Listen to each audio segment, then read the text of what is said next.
Hello again. We are delving into strings this time, and specifically differentiating between, for instance, what we have on the left here and what we have on the right here, the right being what we're going to be handling today.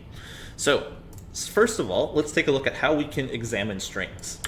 We're going to write a function that takes a logical expression as a parameter, which is a string, and return true if the statement is true and false otherwise. We're going to have some assumptions here. For instance, there's only going to be 4 operators we work with. And we're also going to assume that the values are single positive digits. This is going to be really helpful because otherwise it's a little bit trickier than what we're looking at. So let's try this out. New notebook. Exercise 1. Okay. Since we are now working with strings, I'm going to generally have most of my programs start out the same way every time, which is I want to include IOStream. I also want to use the standard namespace because I don't want to have to type in standard over and over. We'll learn later why that's not the best thing to do, but just for the sake of saving some space, I'm going to do exactly this. Now, I need to write a function. My function is going to return true or false, which means that my function is a Boolean function. I can call it evaluate because that's basically what it's doing. It's going to take as parameter a string expression. Okay, now when I think about what could my string expression look like, there's a couple possibilities. It's either going to have double equals, not equals, less than, or greater than. Now if I look at some examples of what these strings might look like, so let's say I have 2 greater than 5, 3 less than 1, 5 not equal to 7, not 8 is 2. What I notice is that the third character is a number if it's greater than or less than, and it's equals otherwise. So I can take advantage of this fact and say, hey, if the expression character number 3, which is in position 2, is an equals sign, I know it has to be one of these two things. Otherwise, it's one of these. And now I can separate this into more conditions, and I can say, okay, now what if the expression at position 1 is also an equals sign? That means I have a comparison, and I'm just going to return if the first character is equal to the last character. Otherwise, if it's not an equal sign, it must be an exclamation mark, because those are the only operators that we're working with here. So I do the exact same thing, except now I return if they're not equal. And for the other scenario where I'm dealing with less than or greater than, and once again, I'm going to check to see what is the second character. If it is less than, then I know exactly what I'm doing, which is return expression 0 less than expression 2.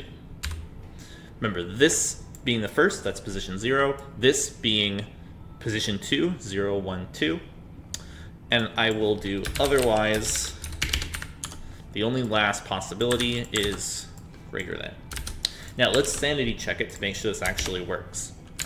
Evaluate, so let's make a string expression is, let's say, 4 less than 5. This should be false. Evaluate the expression. True. Okay, so we have made a mistake. Let's see if we can figure out why. Okay. Oh wait, no, 4 is less than 5. What am I thinking? Yeah. How about if 6 is less than 5? There we go. Okay, we're doing fine. And 5 less than 5, also false. How about 5 is equal to 5? True. Is 5 not equal to 9? Also true. And you can keep trying them out, but you will find that this works for all of the expressions that we can think of. All right, on to number 2. Okay. Write a program that takes a word as input from the user and calculates the number of capital letters in the word. What happens if they try to enter a string of multiple words? We'll worry about that part when we get to it. But first of all,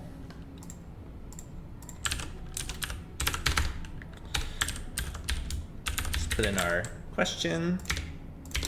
Okay.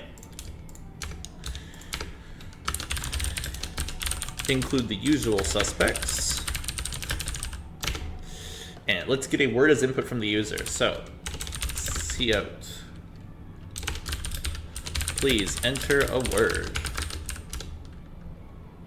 And we will take a piece of input from the user.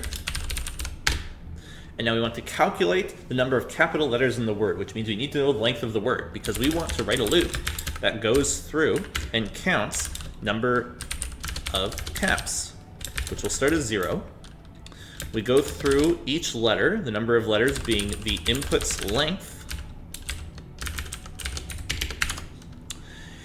And if it is capital, and you can go back to either our previous exercise where we figured out how to do this in, I think it was our second lecture of the course, or third lecture, or we remember that isUpper is a function that we can use.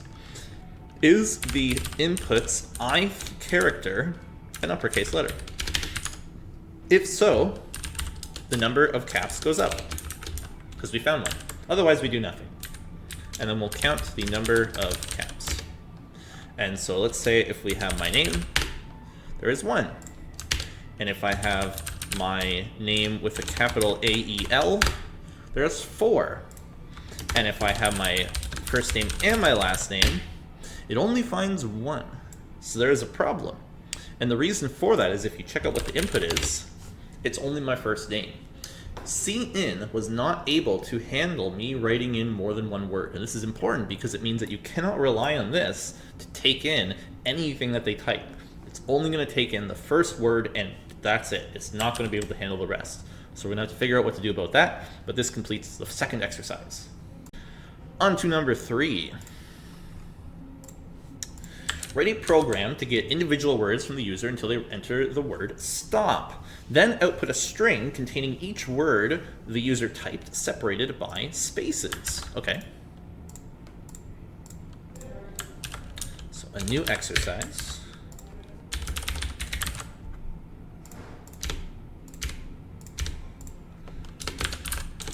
The includes that we need. Okay. We want to get words from the user repeatedly. We want to at least get in one word. So let's use a do while loop.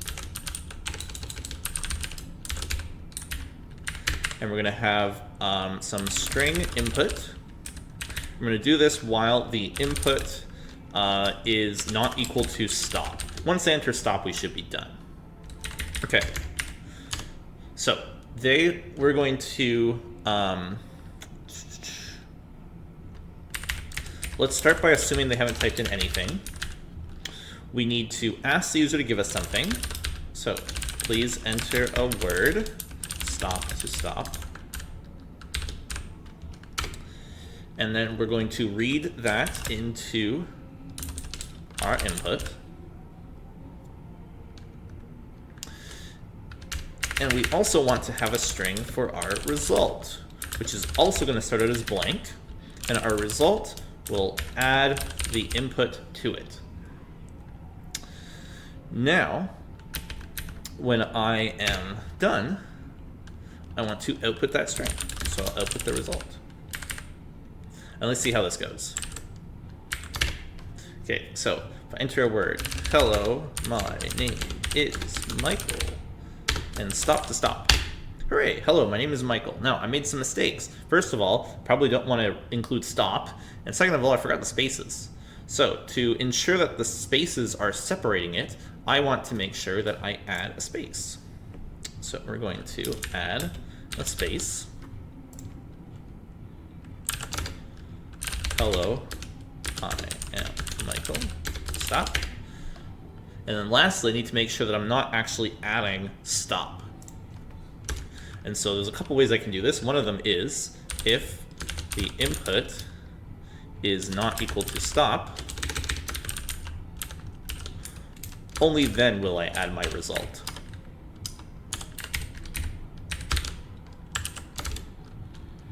Hi, Michael. Stop. And there we go. There are a couple other ways to do this. This is by far not the most elegant way, and perhaps you can think of a way to do this where you're not checking the input twice. See if you can figure that out. But otherwise, we seem to have accomplished what we were looking for. Now we can move on. to our final exercise. Write a function, void delete character, that transforms a word by deleting all instances of a letter from it. For example, delete char aardvark, A would change the word to rdvrk. Okay, so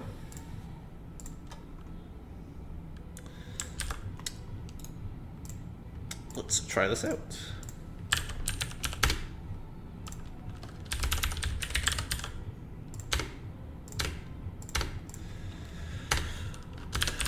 Again, my includes.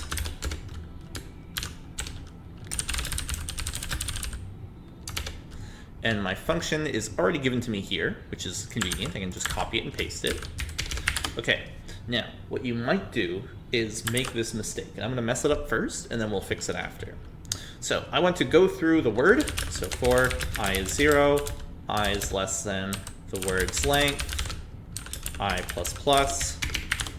And if word I is the letter, then I want to remove it.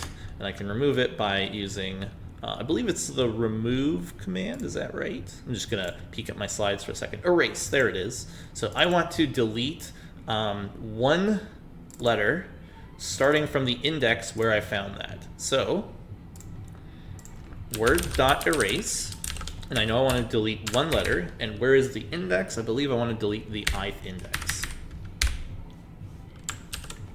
Okay, now let's try this out. So string word is aardvark, delete character word, and we'll say this, the character letter is A. And what is my word now? Seems like it didn't do anything. So I made an extra mistake here, one I didn't intend, but one I realized I also need to fix, which is that no matter how I change the word in here, I passed it by value. I did not pass it by reference. So modifying the word is pointless. I need to add an ampersand to make sure I'm actually modifying the word. Okay, try this again. Now what happened? It left an A in there. What's going on? And if you want to know why this didn't work, the best way to figure out what's going on in your program is to debug it. And there's lots of different ways to do that. One very simple way is to put in some code to tell you what is happening while your code is running. Otherwise, it's just this invisible black box that you don't really know what's happening. So instead, what we can do is we can write code in here to tell us, hey, what is our word right now? So I'm going to write in a output. The word is word at loop at index I.